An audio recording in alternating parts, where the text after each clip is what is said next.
સુરત પોલીસે સાયબર સ્લેરીના એક મોટા રેકેટનો પર્દાફાશ કરીને મોટી સફળતા હાંસલ કરી છે। આ રેકેટમાં બેંકોકમાં ઊંચા પગારની નોકરીની લાલચ આપીને ગુજરાતના યુવકોને મ્યાનમાર લઈ જવામાં આવતા અને ત્યાં તેમને બંદૂકની અણીએ સાયબર ફ્રોડના કામ માટે મજબૂર કરવામાં આવતા હતા। આ કૌભાંડમાં સુરત સાયબર પોલીસ દ્વારા નિપેન્દ્ર ચૌધરી, પ્રીત કમાણી અને આશિષ રાણાની ધરપકડ કરાઈ છે। આ ઉપરાંત આ રેકેટના ચોથા સબ એજન્ટ તરીકે વડોદરાના અકીબ હુસેનનું નામ પણ સામે આવ્યું છે, જે ₹21,000 કમિશન પર કામ કરતો હતો। તેની ધરપકડ કરી વધુ કાર્યવાહી હાથ ધરવામાં આવી છે। નિપેન્દ્રના ફોનમાંથી 51 પાસપોર્ટની કોપી મળી આવી છે। ડીસીબી બિશાખાએ જણાવ્યું હતું કે અત્યાર સુધીની તપાસમાં એમ સામે આવ્યું છે કે સૌથી મોટા એજન્ટ નિપેન્દ્ર ચૌધરીના મોબાઈલમાંથી 30 જેટલા ફાઇનાન્સ અથવા ટ્રસ્ટ વોલેટના ટ્રાન્ઝેક્શનની વિગતો મળી છે। આ ઉપરાંત એના ફોનમાંથી 51 જેટલા પાસપોર્ટની કોપી પણ મળી આવી છે, જે શ્રીલંકા, ઇથોપિયા અને ઇન્ડિયાની છે। વડોદરાના અકીબે એજન્ટ દાનિશની મદદથી 2 યુવકોને ફસાવ્યા હતા। તેમને થાઇલેન્ડમાં ₹70,000ના ઊંચા પગારની નોકરીની લાલચ આપી હતી, પરંતુ યુવકોને બેંકોકના બદલે મ્યાનમારમાં મોકલવામાં આવ્યા હતા। રાંદેરના એક યુવકને પણ આ જ રીતે 20 જુલાઈના રોજ બેંકોક મોકલવામાં આવ્યો હતો। બેંકોક એરપોર્ટ પર પહોંચ્યા પછી એજન્ટ દ્વારા ઉત્તર પ્રદેશ અને હૈદરાબાદના 4 યુવકો સાથે ગાડીમાં બેસાડવામાં આવ્યા હતા। ત્યાંથી તેમને 400 કિલોમીટર દૂર મ્યાનમારની સરહદ પર લઈ જવામાં આવ્યો હતો। રસ્તામાં વારંવાર ગાડીઓ બદલીને એજન્ટોએ તેમને નદી પાર કરાવીને મ્યાનમારના ગાઢ જંગલોમાં ધકેલી દીધા હતા। જ્યારે યુવકોએ પ્રશ્ન પૂછ્યા ત્યારે તેમને બંદૂક બતાવીને ડરાવવામાં આવ્યા હતા। આ દરમિયાન હૈદરાબાદના એક યુવકે ભાગવાનો પ્રયાસ કર્યો, જેના પર સ્થાનિક ગુંડાઓએ ગોળીબાર કર્યો હતો। તે પકડાઈ ગયો અને ફરીથી ભાગવાનો પ્રયાસ કરતા ગાયબ થઈ ગયો હતો। આ યુવકોને મ્યાનમારમાં કેકે પાર્ક સ્થિત સાન એસ્ટેટમાં ગોંધી રાખવામાં આવ્યા હતા। ત્યાં તેમને બંદૂકની અણીએ સાયબર ફ્રોડ જેવા કે સોશિયલ મીડિયા પર ફેક પ્રોફાઇલ બનાવીને પૈસા પડાવવા, ક્રિપ્ટોકરન્સી ફ્રોડ અને અન્ય ગેરકાયદેસર પ્રવૃત્તિઓમાં સામેલ થવા માટે મજબૂર કરવામાં આવતા હતા। જે યુવકો કામ કરવાનો ઇનકાર કરતા તેમને પ્રાઇવેટ જેલ જેવા કે એક રૂમમાં પૂરી દેવામાં આવતા અને ટોર્ચર કરવામાં આવતું હતું।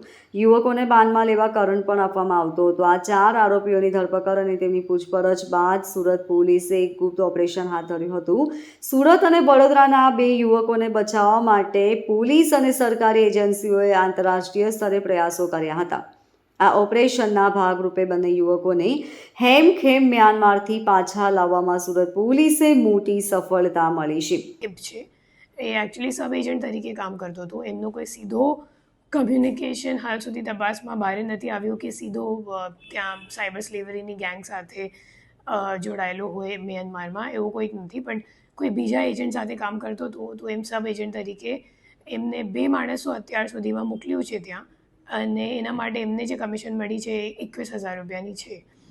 એના સિવાય અત્યાર સુધીમાં તપાસમાં એમ સામે આવ્યું છે કે જે સૌથી મોટો જે એજન્ટ છે નિપેન્દ્ર ચૌધરી, એ હાલ સુધીમાં એમના મોબાઈલથી અમે લોકોને જે મળ્યું છે એમાં 30 જેટલા બિનાન્સ અથવા ટ્રસ્ટ વોલેટનો ટ્રાન્ઝેક્શન્સની વિગતો છે। એના સિવાય અમે લોકોને 51 જેટલા પાસપોર્ટો પણ મળ્યા છે, પાસપોર્ટની કોપી એમના ફોન પર। અને જે પાસપોર્ટ છે તમામ પાસપોર્ટ મતલબ શ્રીલંકાનું છે, ઇથિયોપિયાનું છે અને ઇન્ડિયાનું છે। બીજા ઘણા બધા એજન્ટ હશે એમાં, બટ હાલ કેમ કે તપાસ ચાલુ છે તો પછી તમને અપડેટ કરવામાં આવશે। મેમ, આ જે 2 લોકોને ભોગ બનના છે તેમને ત્યાંથી મુક્ત કરાવ્યા છે, કઈ રીતનું આપણું ઓપરેશન હતું? એ ગુપ્ત રીતે અમે લોકોએ કર્યું છે અને હજી ઘણા બધા છે જે રેસ્ક્યુ માટે વેઇટ કરી રહ્યા છે, તો પછી આ બાબતે ખુલાસો કરવામાં આવશે। ભોગ બનનારે મેમ શું કહ્યું, કઈ રીતનું ટોર્ચરિંગ કરાતું હતું, કઈ રીતે ત્યાં લઈ જવાયા હતા? તો ભોગ બનનારનું જ્યારે અમે લોકોએ વાત કરી તો સામે આવ્યું કે એ લોકો એને ગન પોઈન્ટ ઉપર, કેમ કે શું છે એ લોકોને જૂઠ બોલીને અહીંથી લઈ જવામાં આવતો હતો કે તમારે બેંકોક ખાતે જોબ આપવામાં આવશે, પણ ખરેખર જોબ બેંકોકની મ્યાનમારમાં હતી અને એ લોકોને ઇલીગલી બેંકોકથી થાઇલેન્ડ અને થાઇલેન્ડનું બોર્ડર ક્રોસ કરાવીને મ્યાનમાર લઈ જતા હતા।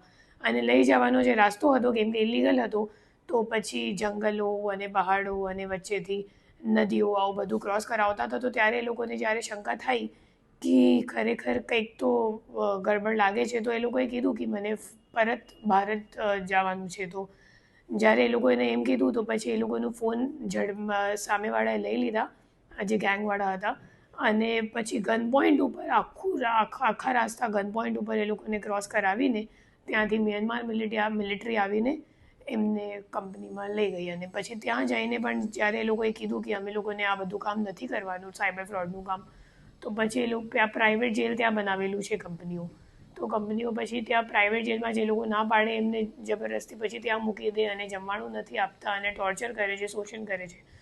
તો શું થાય, પછી જે ભોગ બનનારો છે એ લોકો થકારીને પછી હા પાડી દે, કેમ કે એ લોકો પાસે પૈસા તો હોતો નથી કે પરત જવા માટે. એ લોકો 3.5 કે 4 લાખ રૂપિયા માંગે, તો એ લોકો પાસે પૈસા નથી હોતા, તો પછી એ લોકો હા પાડી દે અને જબરદસ્તી એમના પાસેથી કામ એ સાયબર ક્રાઇમનું કામ કરાવવામાં આવે છે. કેટલા લોકો હતા? તો એમને જો કામ કરાવવામાં આવે છે એ તો એકચ્યુઅલી શિફ્ટ મુજબ થાય છે. અને સૌથી અઘરું છે કે ઘણા લાંબા સમય સુધી, ફોર એક્ઝામ્પલ એમનું શિફ્ટ રાત્રે 9:30 વાગે ચાલુ થાય, 9:30 થી 12:30 સુધી તમારે કામ કરવાનું, પછી તમને જમવા માટે અડધો 1 કલાક આપે, પછી ફરીથી આખી રાત તમે સવારે 7 વાગ્યા સુધી કામ કરવાનું, પછી 7 વાગે એ લોકોને ફ્રી કરે, પછી બપોરે 1 વાગે ફરીથી બોલાવી લે કે 1 વાગે આવો અને ફરીથી કામ કરો, પછી શિફ્ટ ચાલે 7 વાગ્યા સુધી, પછી વચ્ચે થોડુંક ફ્રી ટાઈમ આપે. અને અઠવાડિયામાં 2-3 વખત એ લોકોના માણસ, જે કંપનીઓના માણસ છે, એ લોકો આવીને બધાનું ફોન વગેરે પણ ચેક કરે છે. અને જેટલા સમય સુધી એ લોકો કંપનીમાં રહે અને કામ કરે ત્યાં સુધી એમનો જે આપણા ફોનમાં જે કેમેરા હોય ને એને ઉપર શટર પણ લગાવી દેવામાં આવે છે, સો દેટ એમનો જો ઇન્ટરનલ બિલ્ડિંગનો ફોટો છે કે વિડીયો છે એ બહાર નહીં આવે એમ. પછી એ લોકો જ્યારે હોસ્ટેલમાં પરત આવી જાય ત્યારે એ લોકો ફેમિલી સાથે વાત કરે, બટ એમાં પણ મોનિટરિંગ સતત ચાલુ રહે. મતલબ એ લોકો સરપ્રાઇઝ ચેક કરવા માટે આવી જાય કે કોની સાથે વાત કરો છો અને તમારા ફોનમાં શું છે, ગેલેરીમાં કોઈક વિડીયો કે ફોટા તો નથી ને, અહીંયા ઇન્ટરનલ ફોટા વિડીયો. તો એ સતત મોનિટરિંગ પણ એ લોકો સર્વેલન્સ રાખે જ છે. Bureau report LK star news, Surat.